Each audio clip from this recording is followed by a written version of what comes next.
Assalamualaikum Boboto, salam dunia. Saya doakan di hari ini teman-teman semua selalu dikasih kesehatan dan keselamatan dalam jalani segala aktivitasnya. Amin. Baik Boboto, langsung kita update informasi Persib Bandung terbaru.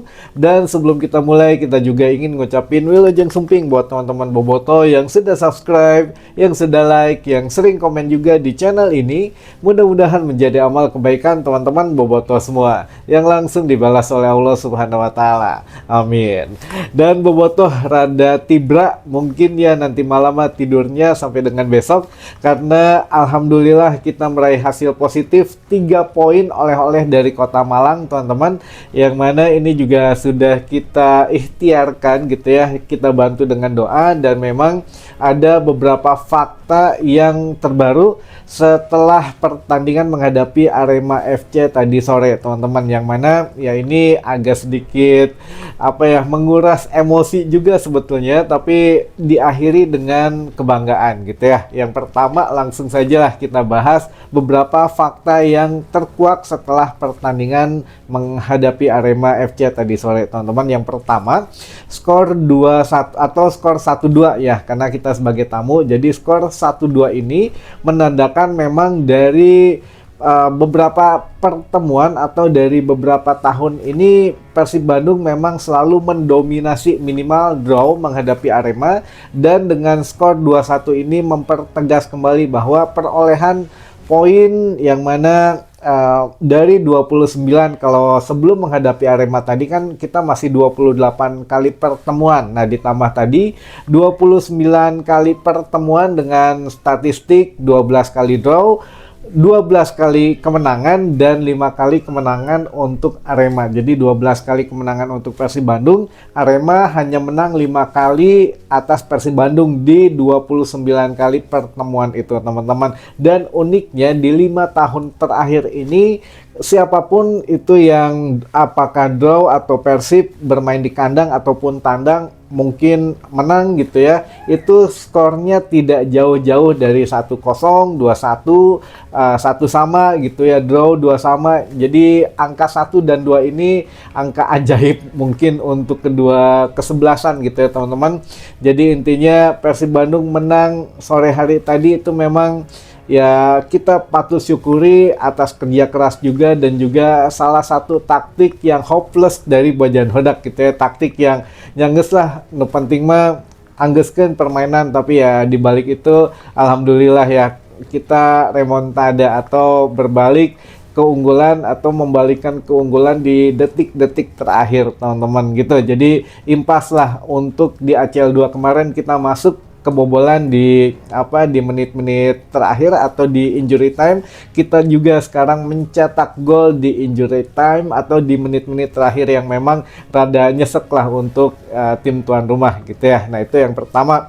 Untuk fakta, kita selalu menang ataupun draw ataupun misalkan Arema yang menang itu tidak jauh-jauh, skornya pasti tipis gitu ya. Lalu yang kedua, teman-teman, yang mana untuk pertama kalinya juga beberapa pemain asing ini mendapatkan kartu merah gitu ya. Kalau kemarin ada Goicoechea, sekarang atau sore hari tadi ada Putros gitu. Frans Putros ini entah memang ya mau tidak mau mungkin dilakukan, tidak ada niatan sengaja juga, tapi ya sudahlah, kartu merah ini menandakan kemungkinan Putros ya tidak bermain lagi nanti sampai dengan FIFA Matchday, kecuali menghadapi Bangkok United mungkin ya di ACL 2 sebelum Liga diliburkan. Putros masih bisa bermain untuk Persib menghadapi Bangkok United ketika away tanggal 1 Oktober mendatang, teman-teman. Itu mungkin yang kedua. Yang ketiga, nah sekarang agak sedikit menarik, teman-teman,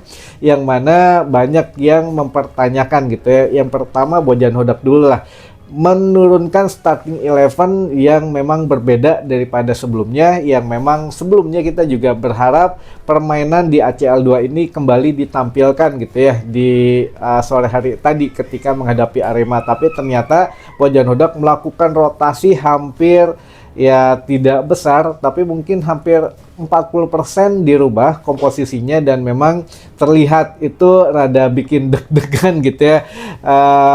ya seperti khasnya Bojan Hodak lah, babak pertama sangat tidak terlihat untuk skema permainan apa yang ingin ditonjolkan oleh Bojan Hodak gitu ya. Melihat ya beberapa kali peluang ada gitu ya, terkena tiang, lalu juga di babak kedua awal-awal masih oke gitu ya permainannya, walaupun belum begitu spesifik apa yang ingin ditampilkan Bojan Hodak, tapi setelah gol dari Baros ini mungkin game on, jadi ya pemain Persib juga dikasih arahan lebih lanjut gitu ya oleh Bojan Hodak, dan akhirnya ya strategi putus asa inilah yang memang kembali dihadirkan oleh Bojan Hodak dengan memasukkan pemain-pemain yang memang bisa game changing gitu ya, atau merubah permainan dari Persib Bandung. Nah, ini juga ada yang hal menarik selanjutnya teman-teman. Kenapa William Baros lagi William Marcilio, maksud saya William Marcilio itu dimasukkan di menit-menit terakhir. Nah, tadi juga kita sempat mendengarkan gitu ya, apa sih sebetulnya kenapa disimpan sampai menit-menit terakhir.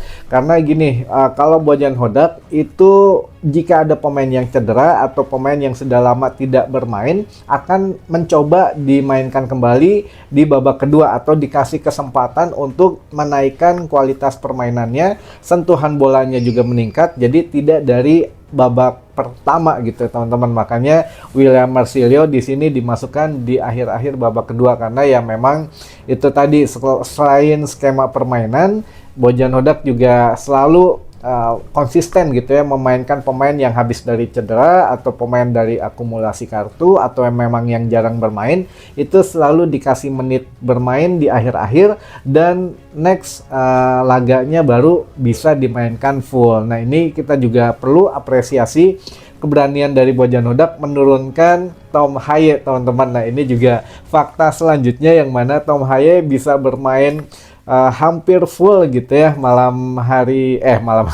sore hari tadi, yang mana ini Bojan berusaha menunjukkan kepada teman-teman bobotoh, eta Tom Haye katanya, yang kemarin memang sempat diragukan, yang kemarin sempat menerima kritikan tajam, ya soklah kita buktikan sejauh mana dia bisa survive gitu ya di atas lapangan selama sebelum diganti gitu ya. Dan memang ya alhamdulillah gitu ya, Tom Haye tadi juga bermain ya membuka sedikit peluang dari umpan-umpannya, walaupun ya lini depan Persib masih, walaupun ya William Baros selalu mencetak 4 gol dari 5 pertandingan ini, tapi masih tetap harus di backup dengan yang lainnya teman-teman. Kalau nggak gitu mah rada ya kita tahu lah, mungkin finishingnya ya memang harus diperbaiki lagi. Nah, terakhir ini ada juga Beckham Putra yang dijadikan sebagai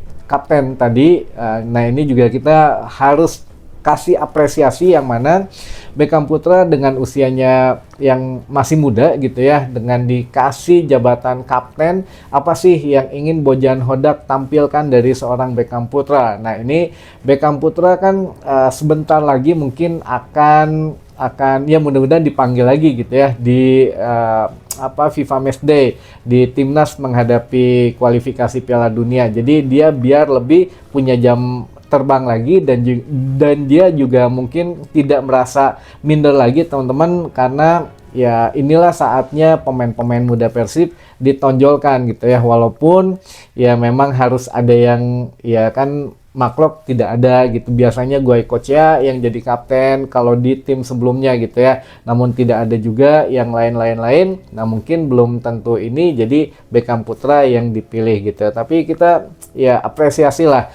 walaupun belum nggak begitu tampak gitu ya jiwa kepemimpinannya, tapi inilah yang dicoba oleh Bojan Hodak. Makanya kita sebutnya strategi atau skema skema putus asa lah. Banyak hal-hal yang memang dilakukan Bojan Hodak untuk mencari posisi yang pas, si ini ditempatin di sini dan lain sebagainya gitu ya. Tapi yang jelas yang paling kita hargai adalah teman-teman perlu tahu di pertandingan tadi sore sudah pasti kita kena denda katanya, dan juga ya match commissioner juga sudah jelas gitu ya, sejelas-jelasnya, karena melihat di depan mata banget gitu ya, banyak em, apa ya, spanduk, lalu juga banyak apa, t-shirt atau kaos yang digunakan oleh teman-teman supporter yang memang bertuliskan Persib dan lain sebagainya. Namun yang kita apresiasi, walaupun tetap sebetulnya mah masih gimana ya gitu ya. Namun ya ini juga dari teman-teman Viking, dari ketuanya Kang Tobias, katanya yang tadi akan bertanggung jawab, dia akan membayar denda yang mana ke Komdis katanya gitu ya. Jadi nanti teman-teman Viking yang akan membayar dendanya yang akan disalurkan ke manajemen Persib untuk membayar denda ke Komdis katanya. Jadi mereka sepenuhnya sadar, mereka juga sepenuhnya ya apa ya, ingin setidaknya tuh memperlihatkan katanya kepada jajaran PSSI bahwa ini loh gitu ya, kita tuh Bandung dan Malang bersaudara katanya, silaturahminya sudah enakeun, jadi ya tidak ada lagi, bahkan ketika konvoy di jalan tadi juga apa ya namanya, dikawal polisi. Jadi memang tidak ada hal-hal yang tidak diinginkan, jadi semuanya berjalan baik. Makanya ya harusnya seperti inilah, kalau mau denda silahkan, nanti kita yang bayar, kata Kang Tobias begitu ya teman-teman. Jadi ya kita mah gimana, mungkin tadi juga kan jumlah penonton yang ada di Kanjuruhan 5.400, kurang lebih ya 300-nya mungkin bobotoh yang hadir di sana gitu. Mungkin informasi sementara yang bisa saya sampaikan di hari ini, mudah-mudahan menambah informasi dan wawasan teman-teman bobotoh semua.